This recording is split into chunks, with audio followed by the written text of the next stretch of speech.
So basically that is dependent origination.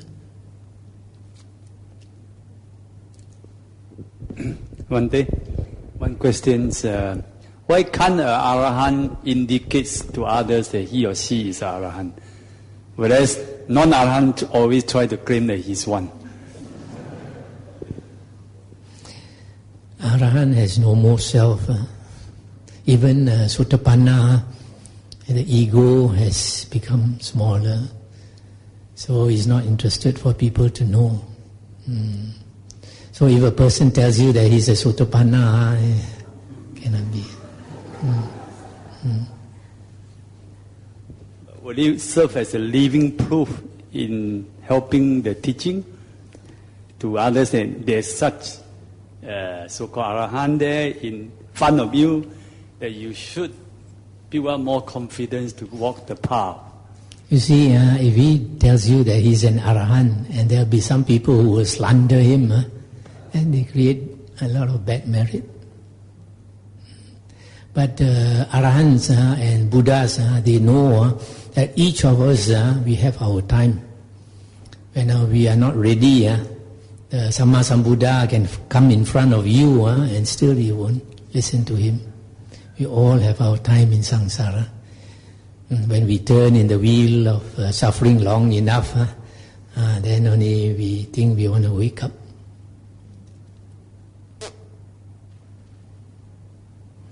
Like today I am a monk. It's not the conditions in this life that made me a monk or him. It's the past, many lifetimes. Sometimes we know from our dreams. Dreams tell us a little bit about our past, then we understand why today we become a monk.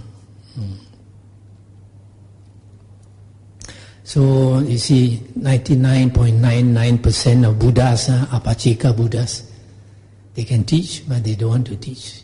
Don't think Pachika Buddhas cannot teach, They have walked the path, how can they not be familiar with the path to teach you? Our Buddha, Gautama, wanted to be a Pachika Buddha because it's very difficult quite a hassle to try to convert people.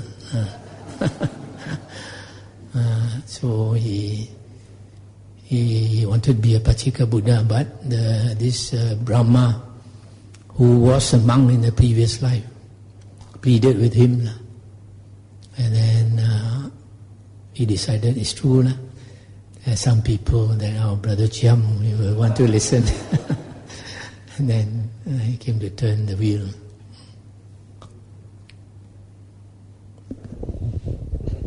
Any more questions? Anyone? Maybe just a quick one, Venerable Sir. The three reasons for rebirth is normally given as craving for sensual desires, craving for existence, and craving for non-existence. Could you explain a little bit why craving for non-existence also leads to rebirth?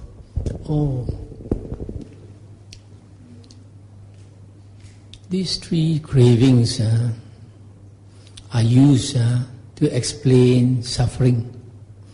The cause of suffering is these three things.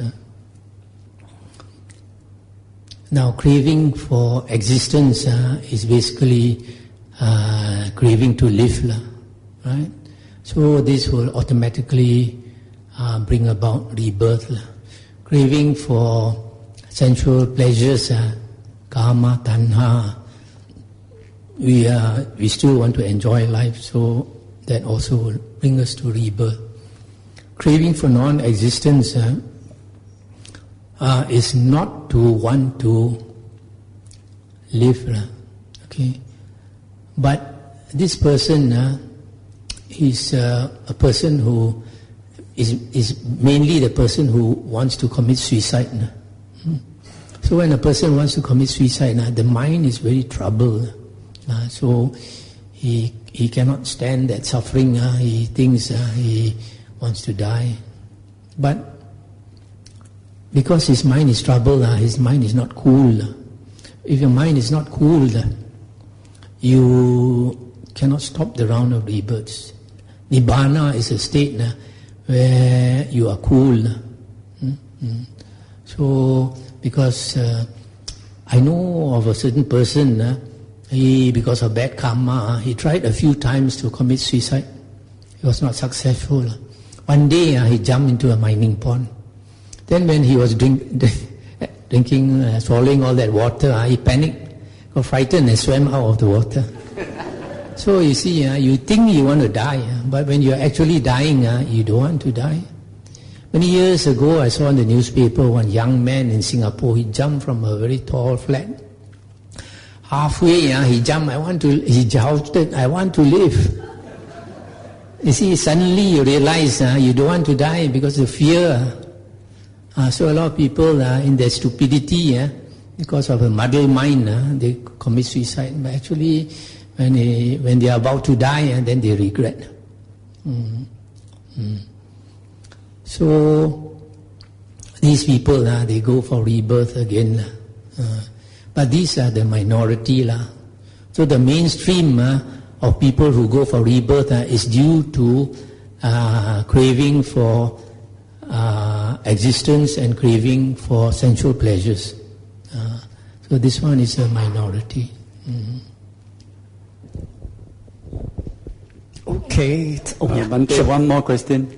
Maybe let our brother here first. Good evening, Bante. This question actually I was put forward to by a friend of mine who is not a Buddhist, and he asked me this: how sure are you that your books, the Nikayas that you say are the true books? Because you say that it was passed down orally, it wasn't written. How sure are you that there will be there is no loss in translation and things like that? So if you could just clarify this and put my mind to ease, thank you.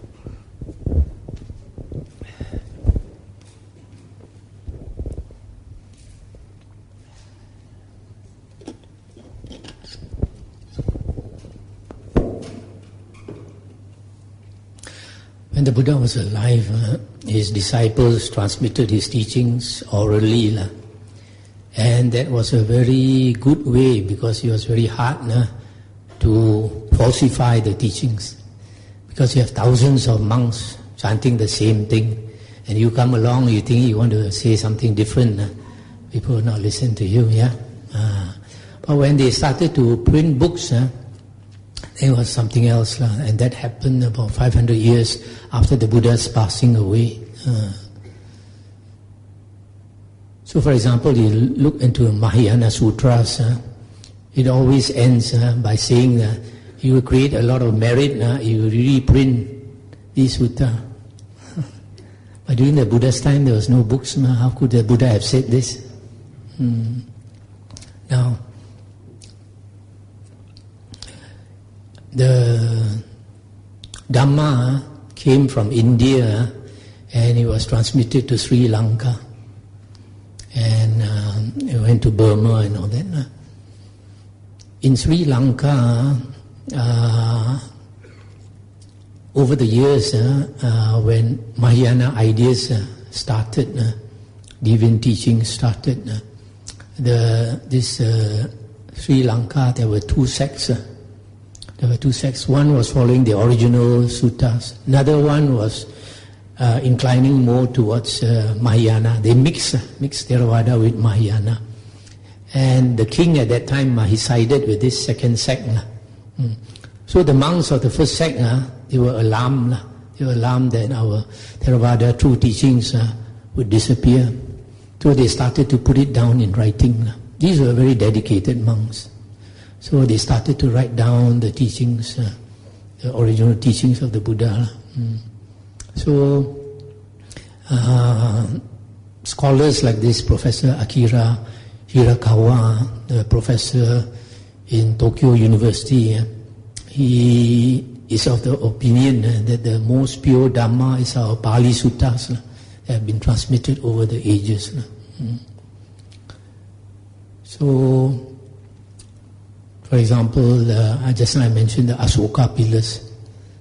Now they dig up the Asoka pillars, and we know that the five Nikayas existed during Asoka's time. So the people who like Emperor Asoka, who carved out the words of the Buddha. They, of course, they make sure these are the original teachings as far as they are concerned. And there were monks who took a lot of trouble to preserve these teachings. So it's the same with the Bible. How do you know the Bible now is the correct Bible? Now they have found the Gnostic Bible, very different from the present Bible. All right, I think we'll wrap up with one question from Brother Chiam. Yeah. I think it's also linked somehow to that, even if it's correct, the interpretation may be different or the translation may be different by different people. So then which is to follow? Okay. For example, Uniso Mana Sikara, quite often translated as wise attention. How wise is wise in that manner of a translation? Okay, we find that firstly the Pali text itself of the suttas, there is no argument that it is authentic. As far as the translation, the first translation into English was done by the Pali Text Society. Of the 5 Nikayas, I think the last one they did a good job, the Anguttara Nikaya. But some of the earlier ones translated because it was the first time and by scholars who did not practice the Dhamma, so some of it was a bit out. Now we have translations by Venerable Bhikkhu Bodhi. You can say that the majority of the translation is quite accurate, but there are some some words which is a bit doubtful. And the reason is that sometimes he did not translate the word literally. He refers to commentaries, and based on commentary, he put the meaning according to the commentary, not according to the actual word itself. That's why sometimes when I read the suttas, I find certain words a bit doubtful, certain translations. Then I look up the Pali, the Pali dictionary is there. So when we look up, we find that word has a few meanings to that word. So we choose the one that we think is more suited. For example, in dependent origination, he tends to say that consciousness descends into the womb. But the word descends is avakanti in Pali. And avakanti has two meanings. One is descent, the other one is manifest, manifestation. So when consciousness arises, it manifests the world. Because it's not always consciousness descends into the womb. Because dependent origination, the 12 links, is applicable to all beings. So as far as the devas are concerned, there is no descent into the womb. So certain words we have to check the Pali and decide for yourself. For example, sati and satipatthana. These two words, if you look at the translations appear to indicate these two are basically the same. But you look in the usage in the suttas, it is quite different. In the suttas, when you talk about sati, it talks about these 4 things, mindful of these 4 things. But when you talk about satipatthana, for example, practicing satipatthana in relation to the body, then, for example, in the Anapanasati Sutta, the Buddha says it is unremitting mindfulness. Unremitting mindfulness, never stop. And on one object, the breath, that is satipatthana. That's why I say satipatthana is probably intense state of sati, not ordinary sati, intense state. And it is used, I will mention this in the next week, and it is used to attain jhana. Nowadays people talk about practice of satipatthana and they say it's nothing to do with jhana. But in the suttas, it has everything to do with jhana. So it is true some of the translations are a bit out, but most of it is okay.